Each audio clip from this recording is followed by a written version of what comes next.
General Janjua की अचानक मौत एक मुअम्मा बनी हुई थी। उनकी अहलिया ने नवाज शरीफ पर इल्जाम लगाया कि वजीर आजम ने उनके शोहर यानी आर्मी चीफ को कत्ल करवाया है। एक अमरीकी इदारे ने तहकीकात से बताया कि जनरल आसिफ नवाज जंजुआ के बालों में जहर की मामूली मिकदार पाई गई है। इस इंकशाफ के बाद जनरल जंजुआ की लाश को कब्र से निकालना पड़ा। उनका दोबारा पोस्टमार्टम हुआ, जिसके नमूने अमरीकी, बरतानवी और फ्रांसीसी डॉक्टर्स ने टेस्ट किए।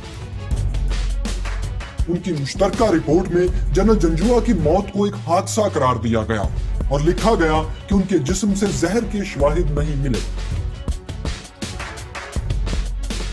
जनरल जंजुआ की जगह नए army chief general Abdul Waheed Kakar थे। आईनी तौर पर इन्हें भी सदर मुमलिकत ने ही तैनात किया था, लेकिन इस बार उन्होंने वजीर आजम से मशवरा तक करना गवारा नहीं किया था।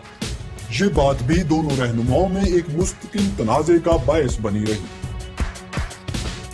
अप्रैल 1993 तक सदर मुमलिकत और वजीर आजम के ताल्लुकात इतने खराब हो चुके थे कि गुलाम इसहाक खां और नवाज शरीफ आपस में मुलाकात तक के रवादार नहीं थे।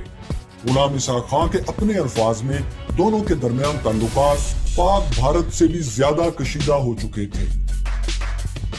ऐसे में अपोजिशन लीडर ने सदर मुमलिकत से हाथ मिला लिया।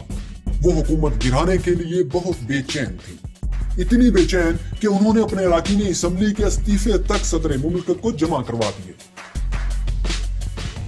बेनजीर भुट्टो जो कुछ मर्जी कहती रहे, लेकिन अगर देखा जाए तो कॉन्स्पिरेसी उन्होंने की थी गुलाम इसहाक खां के साथ। 1993 में उन्होंने इस्तीफे दे दिए और देने स्पीकर को चाहिए थे, उन्होंने गुलाम इसहाक खां को दिए और कहा कि जी ऑपोजिशन ने रिजाइन कर दिया, लिहाजा हुकूमत तोड़ो नवाज शरीफ की। तीनों बड़े सियासतदानों के इन्हीं रवैयों की वजह से मुल्की मामलात पॉइंट ऑफ नो रिटर्न तक आ गए थे। ऐसे में वो हुआ जो दुनिया की जमहूरी तारीख में शायद ही किसी ने सुना या देखा हो। एक वजीर आजम ने अपने ही सदर के खिलाफ कौम से खिताब किया। 17 अप्रैल 1993 को टीवी और रेडियो पर वजीर आजम का कौम से खिताब नशर हुआ। ये एक जोरदार तकरीर थी जिसमें ऐवान सदर को साजिशों का गढ़ करार दिया गया। नवाज शरीफ ने ऐवान सदर पर इल्जाम लगाया कि उनके साथियों को तोड़ने के लिए वजीर आजम बनाने के लालच दिए जा रहे हैं। नवाज शरीफ ने यह फप्ती भी कसी कि इस वक्त इस्लामाबाद में 10-15 वजीर आजम अपने लिए वज़रा तलाश करते फिर रहे हैं। दिलचस्प बात तो ये है कि जिन लोगों को वजीर आजम बनने की ऑफर की जा रही थी, उनमें नवाज शरीफ के सगे भाई शहबाज शरीफ भी शामिल थे। तकरीर में उन्होंने ऐवान सदर को मुखातिब करते हुए कहा, इस्तीफा नहीं दूंगा, असेंबली नहीं तोड़ूंगा और डिक्टेशन नहीं लूंगा। वजीर आजम के खिताब से बज़ाहिर तो लगा कि वो मजबूत हैं, लेकिन ऐसा था नहीं। इधर नवाज शरीफ का खिताब खत्म हुआ, उधर सदर मुमलिकत ने अपोजिशन लीडर बेनजीर भुट्टो से एक और तवील मुलाकात की। अगली सुबह यानी 18 अप्रैल 1993 को सदर गुलाम इसहाक खां ने कौमी असम्बली 58(2)B के तहत बिल्कुल उसी तरह तोड़ दी जिस तरह 3 साल पहले बेनजीर भुट्टो की असम्बली तोड़ी गई थी। मैंने अपने आईनी इख्तियारात को इस्तेमाल करते हुए कौमी असम्बली को तोड़ दिया है, जिसके नतीजे में नवाज शरीफ हुकूमत बरतरफ हो गई है। फर्क सिर्फ ये था कि उस वक्त नवाज शरीफ मुंतखब वज़ीर आज़म को घर भेजने में ताउन कर रहे थे और आज यही काम मोहतरमा बेनजीर भुट्टो कर रही थी। बहरहाल नवाज शरीफ की हुकूमत खत्म कर दी गई और राजनपुर से मजारी कबाइल के सरदार बल्क शेर मजारी अबूरी वज़ीर आज़म मुकर्रर हो गए। उनके वज़ीर आज़म बनने पर सदर के साथी उसी तरह हैरान हुए जैसे जुनेजो के वज़ीर आज़म बनने पर अराकीन असम्बली हैरान रह गए थे।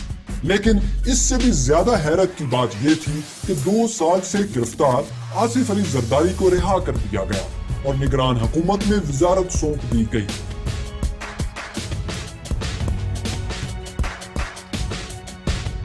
सदर ने बेनजीर से अलग ऐलान कहा कि उनसे किए गए तमाम वादे पूरे किए जाएंगे।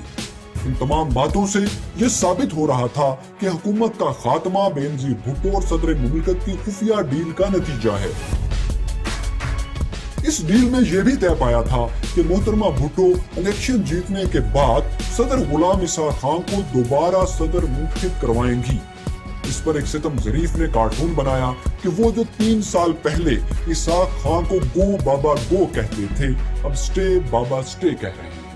और ये भी महज एक इत्तेफाक ही था कि ठीक उन्हीं दिनों superhit film no baby no की खिड़की तोड़ नुमाइश भी जारी थी। ऐसा नहीं था कि मोहतरमा भुट्टो से मुतनाज़ा सेटअप का हिस्सा बनने पर सवालात नहीं हुए। सवालात हुए, लेकिन बेनज़ीर भुट्टो का जवाब था कि उन्होंने पाकिस्तान को आईनी बहरान से बचाने और मुल्क के वसीतर मुफाद में ऐसा फैसला किया था। दिलचस्प बात यह है कि ठीक यही वसीतर मुल्की मुफाद मौलाना फजलुर रहमान के पेश नजर भी था और वो इस अबूरी कौमी हुकूमत का हिस्सा थे। लेकिन हाय रे किस्मत, ये अबूरी सेटअप सिर्फ 39 दिन तक चल सका। क्यों? नवाज शरीफ की बरतरफी का मामला सुप्रीम कोर्ट गया, लेकिन चीफ जस्टिस ने फैसले से पहले एक अहम शख्सियत को फोन किया और अहम तरीन सवाल का जवाब मांगा कि क्या असेंबली बहाल कर दी जाए। उन्होंने किसको फोन किया और उन्हें क्या जवाब मिला? ऐसा क्यों हुआ कि एक वज़ीर आला ने पुलिस को रेंजर्स के खिलाफ एक्शन करने का हुक्म जारी कर दिया? ये क्या मामला था और इसका अंजाम क्या हुआ? ये सब दिखाएंगे, लेकिन हिस्ट्री ऑफ पाकिस्तान की अगली किस्त में।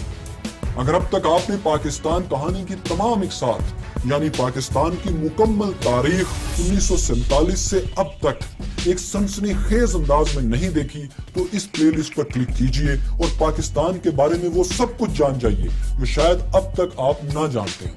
अगर इस वीडियो ने आपकी मालूमात में इजाफा किया तो लाइक, कमेंट्स और शेयर भी जरूर कीजिए ताकि हम इस सिलसिले को जारी रख सकें और बेहतर से बेहतर बना सकें।